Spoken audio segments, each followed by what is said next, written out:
Automation, immediate hazard. Tacit knowledge.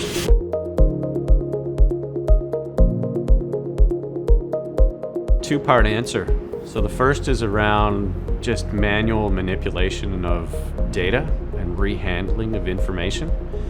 So as an example, when I first started out right out of school, I had great ambitions and aspirations of what it was like to be both an engineer in a mine as well as a geologist.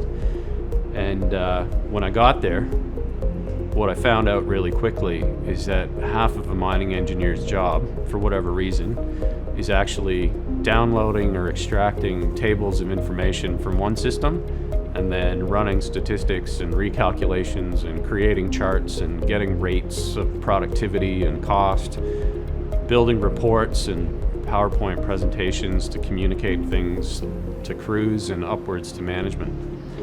And that's largely driven because most of that stuff is just a manual process, right? So there's a place for automation, not to replace a human, but to augment them and to shift people away from the non-value added task of just downloading information and recalculating things only to then start the actual job you were hired to do.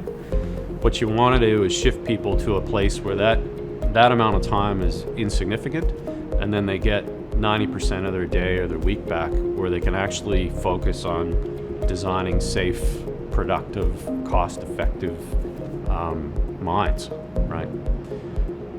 But then when you actually get underground and you start working down there, and you work with the folks who actually do the physical work, right? So they either manually do work or they use machines to do work.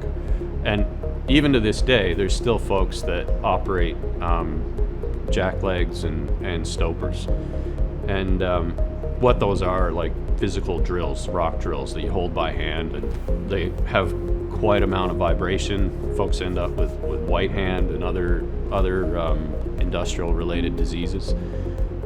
And when you think about removing employees from the hazard, the physical process of mining, so if you're physically drilling, right, with a rock drill, you are right next to an exposed face and right as close as you can be to the physical rock mass that's most recently been blasted. So automation is one of these things that is an opportunity to remove the human at least away from that immediate hazard, right? And I'm not advocating to get rid of humans entirely from the process, because humans are really good decision makers and complex thinkers, and there's an enormous amount of tacit knowledge that comes from human thinking, and especially when people start to problem solve together in the work environment.